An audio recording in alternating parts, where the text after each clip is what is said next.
Ladies, gentlemen, and paladins of all ages, today we had the release of the new endgame activity, the Tower, which of course comes with leaderboards to show off to your friends and the world just how strong you are.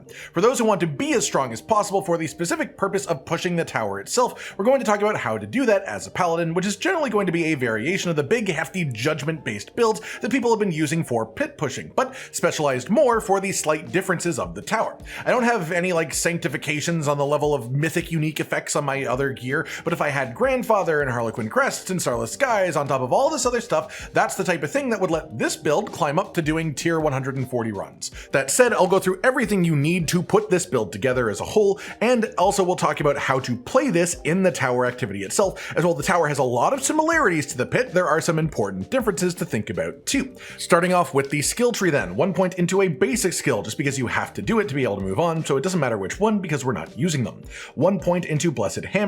This is our core skill and we don't care about the damage itself, so only 1 point. This is purely to let us detonate Judgment as frequently as possible through the Judicator Oath. This oath lets Judicator core skills proc Judgment instantly, which Blessed Hammer is. Enhanced Blessed Hammer lets it hit multiple times when you actually throw it out, and then Shattering Blow specifically makes it so any time that it hits, it will explode into multiple more hits, which lets us trigger the Judgment explosions from this even more frequently. We then also pick up 3 ranks of the On Guard passive for bonus armor and block chance. We will be getting bonus ranks of this passive from tempering, which is why it's so high here, and the reason is that we can scale damage from both our total armor and our block chance thanks to some Paragon nodes and aspects. Then we grab 3 ranks of the Riposte passive, which is increased damage after blocking. You should have 100% block chance permanently if you follow this setup, which means that you will have this active all the time. Then we put 5 ranks into Fanaticism aura, mostly for the stacking crit chance and attack speed buffs, which are both fantastic for this build, but also the active for this aura weakens enemies, which makes them do less damage, which is important for pushing harder difficulties. So it also has some survivability benefits too, and then we grab the left side enhancement, Rite of Vengeance, for an increased critical damage multiplier. We also are going to be taking Defiance aura here, just 1 rank, and follow through to the Rite of Might enhancement. The passive of this skill in general just gives us consistently higher armor and resistances, which is lovely. The active gives us Unstoppable, so we don't get stuck in crowd control, and then we also get some bonus damage when we gain Resolve, which is very infrequently in this build, but we do get some on occasion if you have the Shroud of False Death mythic unique, which gives us a point in a passive we wouldn't otherwise take. We also take 1 rank of the Longevity passive over here, which just lets us put 3 points into Renewal as a passive, which heals us when we block. Again, we have 100% block chance, so this is just frequent passive healing, which is nice to have. Next cluster here, we'll be grabbing 3 ranks of the passive The Best Offense. This just gives you extra damage while fortified, and then 3 ranks of Fortitude for extra crit damage while fortified. We will be fortified, so both of these together is just a nice damage increase. Next cluster, we'll be grabbing 1 rank of Consecration, the Circle of Love, and we grab the Hollowed Ground enhancement for this as well. This in general makes Consecration heal us and do some damage to enemies when they're standing in it, but it also makes any enemy that's inside of the circle take 15% more damage and makes us spend 15% less resource as well, on top of weakening any enemy that's inside of the radius so that they deal less damage to us too. Then we're also going to be picking up Spear of Heavens as another active skill here. This is one of our main Judgment application sources, throwing out spears that apply Judgment on cast and knocking down enemies. The enhancements we have make it so it reduces its own cooldown by half a second when you consume Judgment, which we do blindingly quickly through Blessed Hammer, and then the first spear of the attack also just has a permanent Judgment mark for some bonus Judgment damage as well. We grab a bunch of passives in this cluster too. 3 ranks of the Righteousness passive for increased Holy and Fire damage. We do mainly Holy damage, so that's the big booster from that. 1 rank of Pacify just to let us get 3 ranks in Dizzying Blow for bonus damage to crowd-controlled enemies. 3 ranks in Crack in the Armor for some bonus damage to vulnerable enemies, and then this one is slightly more variable. High Charity is cooldown reduction per point. In this build, you ideally want to hit the cap, which is 75% cooldown reduction when in combat, including the bonus that we get from the Relentless Paragon node when we're actually in movement. 60% cooldown reduction or so is where this build becomes manageable, it's usable, but 75% is absolutely ideal. This means you need a lot of cooldown reduction rolls on your equipment, and so you want to balance your points in this passive based around the cooldown reduction cap. If you hit 75% cooldown reduction with no points in this passive, then you should instead put all 3 points into Press the Advantage here for some extra tankiness. If you do not hit 75% cooldown reduction, then you need to put points into High Charity to get you as close as you can, as it is that important. Even outside of just getting Arbiter to a state where you can loop it without having it drop off, because the Tower is a shorter timer for the activity than the pit, so the speed at which you can scale your damage up matters even more, and the faster you can get to 10 stacks of buff from the Ascension aspect get, the better it is for you overall. That said, we also take 3 points of Iron Sharpens Iron, which is just increased crit damage, 3 ranks of Break the Line for crit chance and damage increase against weakened enemies, which should be pretty constant, and then 3 ranks of Heavyweight for even more bonus critical damage when healthy. And the ultimate cluster, we're of course going to be picking up Arbiter of Justice and Reach of the Law enhancement for this down the middle. This makes Arbiter Wing Strikes apply Judgment marks, and this is our other main source of Judgment application. Arbiter form itself is one of our main ways of scaling damage through legendary aspects as well, so maintaining Arbiter form is extremely important, and that just means you need to be able to cast Arbiter before the timer on the Arbiter form ends. And it's worth mentioning for anyone who doesn't already know that you can see an Arbiter timer gauge beside the resource gauge on the right here, the little blue bubble. We then pick up 3 ranks of Shining Armor, we have a unique weapon and a unique armor, so we get a pile of both damage and armor bonuses from this, then 3 ranks of Giant Slayer for just bonus damage to both elites and to healthy enemies as well, which stacks against healthy elites. We pick up 3 ranks of the Master Craftwork passive for a big armor bonus relative to our shield's block chance. Then for our key passive here, we'll be taking Judgment Day, which makes Judgment explosions apply Judgment and increase the damage done to enemies that have been judged, and it stacks for each time that they get judged as well. For our Oath choice in this build, we mentioned it before, but we're going with Judicator, letting us proc the Justice marks early with Blessed Hammer, and giving them a stacking damage taken debuff each time an enemy is judged.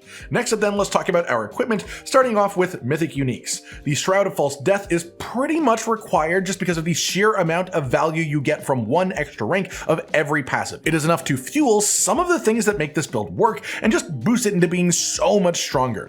The ideal Greater Affix on this slot and Masterworking proc as well for this piece is all stats up, mostly to help breach Paragon breakpoints that you wouldn't otherwise be able to reach. For the helmet, Air of Perdition is your ideal option if you can. The massive damage multiplier is great in itself, but also a massive pile of crit chance and lucky hit chance helps us a lot too.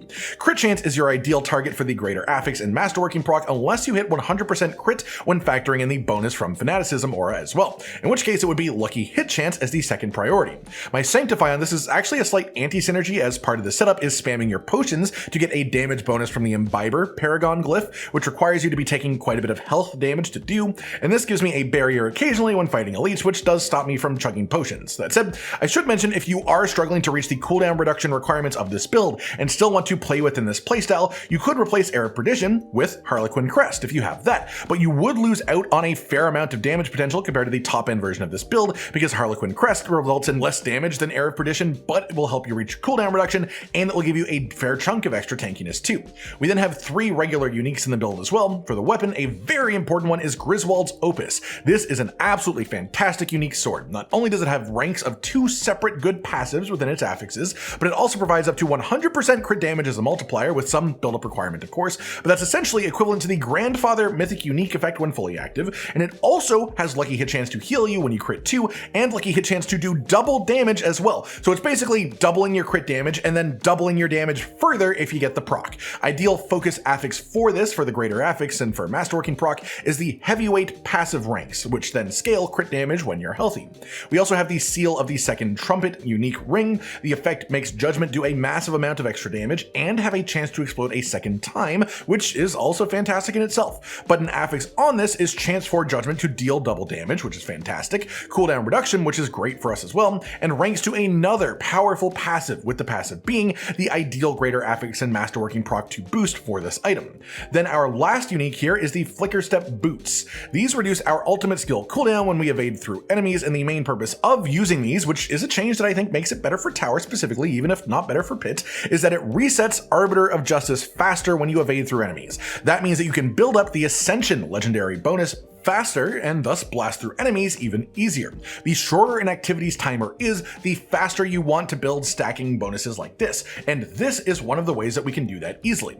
That said, it also has a nice chunk of all element resist, which is quite nice, and a chunky max life affix on it too, both of which help a fair bit with survivability. Then for our legendary, starting with the amulet, we have the Celestial Strife aspect here. This gives you increased vulnerable damage for each enemy that you kill while in Arbiter form. A base requirement for this build is to hit 100% Arbiter uptime time. It's what makes it function, which means after your first 50 kills of an activity, this will just stay active for the rest of the time at its full bonus. For the affixes on this piece, an absolutely ideal roll would just be 4 passives that affect your damage, the best ones being Righteousness, like I have on this one, which is just straight up holy damage increase, or Heavyweight, the one that's on our weapon as well, which increases crit damage while healthy. You can also use an Amulet affix to help out with cooldown reduction if you are struggling to reach the cap otherwise, and outside of that, ideal rolls would be attack speed, strength, or crit chance if you need more crit chance. For tempering affix, ranks to the On Guard passive, which is extra armor and block chance, and for greater affixes and masterworking proc priority, you want that to go on the passive that has the largest multiplier damage boosting effect. For our legendary ring, we have the Judicator aspect, which increases judgment damage by a pretty hefty amount, and also increases the size, which importantly means that the judgment explosions can spread new judgment marks even wider as well. For affixes, most important ones are cooldown reduction to reach the cap, and then lucky hit chance to make enemies vulnerable, as this is our main consistent way of applying vulnerable within this build, and we have a decent amount of lucky hit chance. Crit chance and attack speed would then be the ideal remaining affixes, and then for tempering, you want chance to restore resource on hit, as we drain all of our resource constantly due to runeword choice, and this is part of what lets us maintain that buff. For greater affix and masterworking priority, cooldown reduction if you need it to reach the cap, otherwise crit chance to help you reach 100% crit chance, and if you're already 100% then focus on the attack speed affix instead. For our shield, we have the Ascension aspect, increased damage each time that you use a skill that begins Arbiter form while you are already in Arbiter form. We do this in a relatively slow way by only proccing this with the Arbiter of Justice ultimate itself, so every time you press the ultimate you gain up to 12% bonus damage until you have done 10 Arbiters, which is maximum stacks. This is the reason that hitting 75% cooldown reduction is so important, because even past looping Arbiter itself, this helps us get massive damage scaling and another aspect fully active as early as possible. For the affixes on this piece then, one pure damage reduction is the most important one. Ideal greater affix and masterworking proc is damage reduction, and if you can get those, it can go up to around like 35% damage reduction, which is fantastic from a singular affix. Cooldown reduction, again, this is a slot that can have cooldown reduction, and we need cooldown reduction capped. Then maximum life and strength are your best choices past that. For the tempering affix, you want chance for judgment to deal double damage, and you want this roll, combined with your unique ring's chance for judgment to deal double damage, to be 100% total, so it's always double damage. For the gloves, golden hour aspect here doubles judgment damage and makes judgment explosions proc other judgment explosions early. For affixes, cooldown reduction, again, this is a slot that we wanted on. Crit chance is second priority, then attack speed and either maximum life or strength, depending on if you want a little bit more damage or more survivability.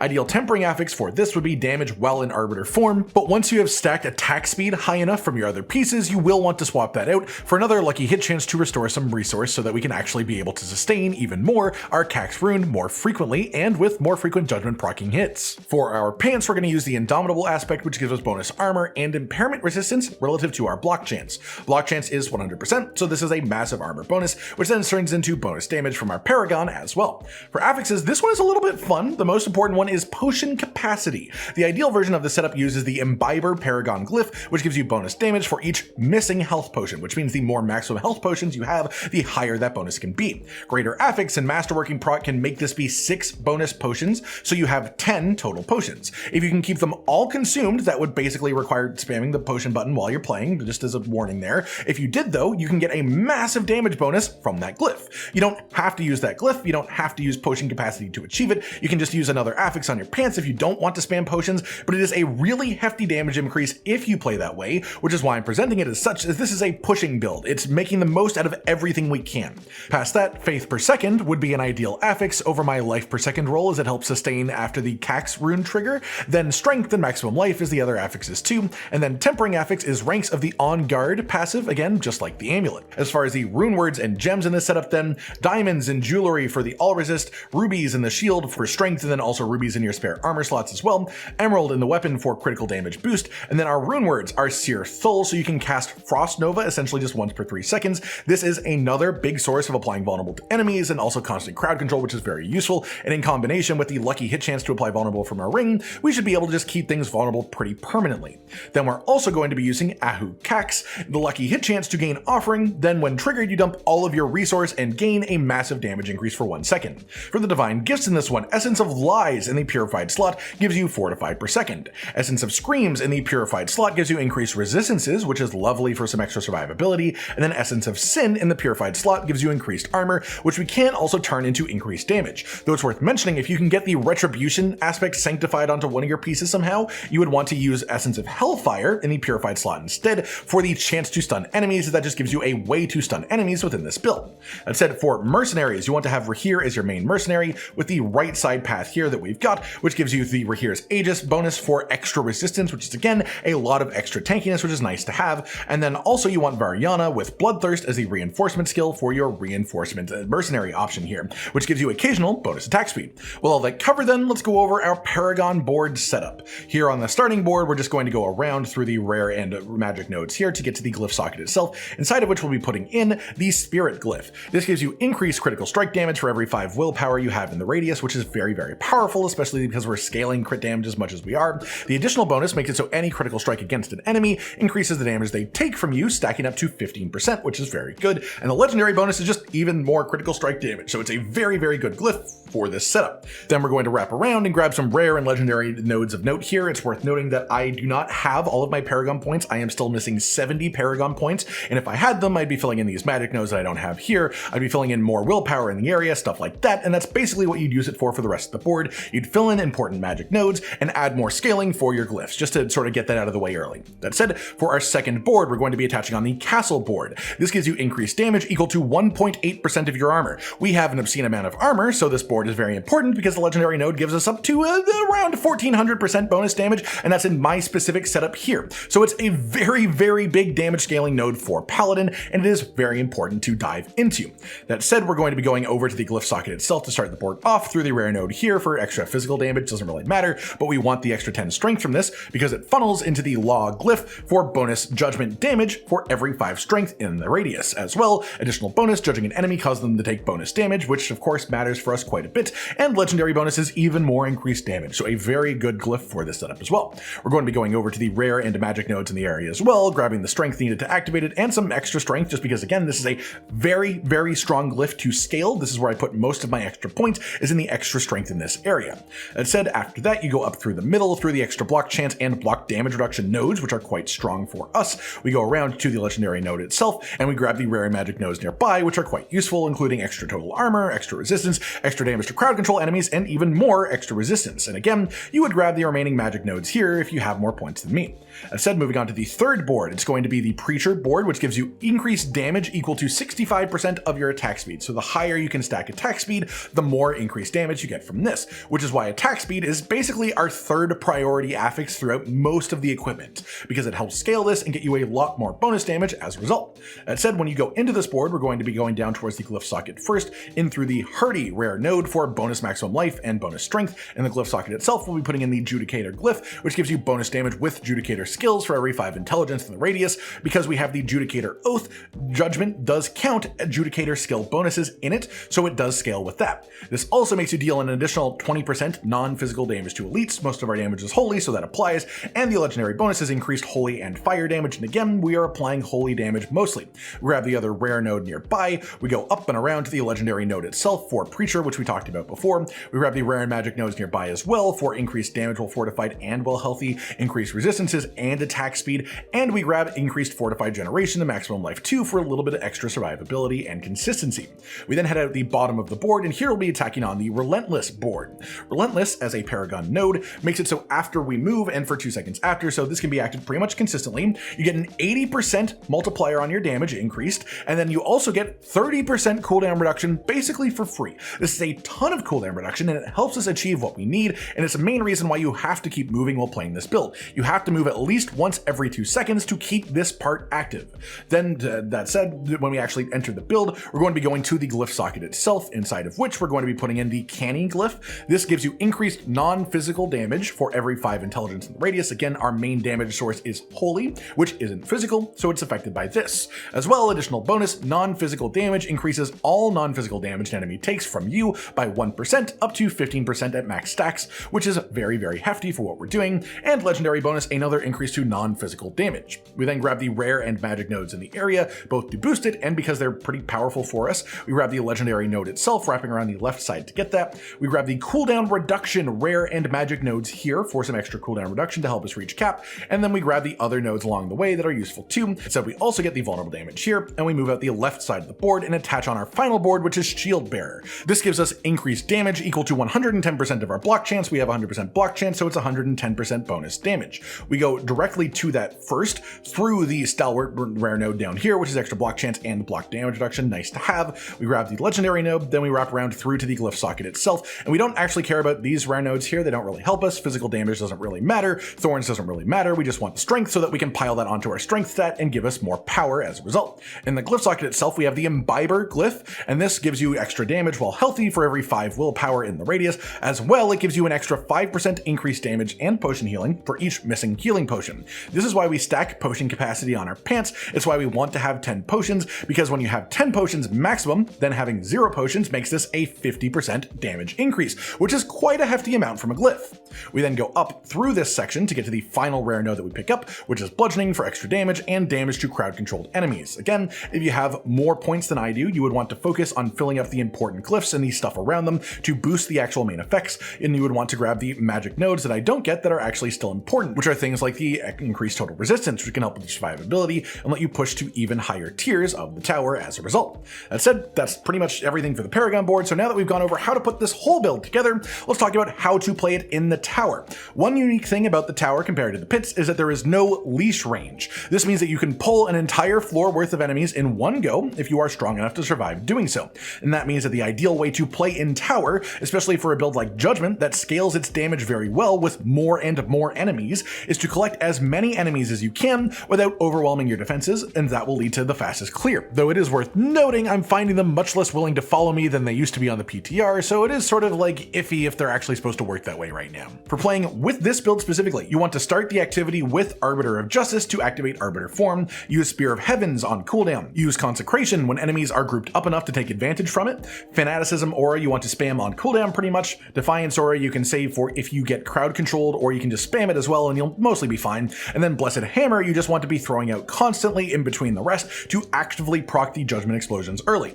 Outside of that, you also want to repeatedly be dodging through enemies because of our flicker step. At the very start of the dungeon, you want to spam dodges through enemies so you can use Arbiter of Justice as quickly as possible until you hit 10 stacks of the Ascension legendary aspect bonus. Then you only need to dodge as often as necessary to let you use Arbiter before the duration runs out, which is quite easy to manage. And that's it really. That just about does it for today then everyone, your guide to the tower variant Judgement Paladin build to hopefully help you dip your toes into the leaderboards and see where you can end up. I hope you've all enjoyed this, and I hope you enjoy using this build for yourself too if you play it. Like if you liked the video, subscribe to the notification bell for more, and most importantly, ladies and gentlemen, until next time, stay sweet. Josh, Cotton, and Hollow with the videos, dropping the humor like a hammer on your tippy toes, bringing entertainment on a daily arrangement to take our insanity and turn it into entertainment. Yes, I said entertainment twice, to reiterate that it is nice to look into your faces on a mostly daily basis when you let us in your homes to make the whole world a stage. Goodbye.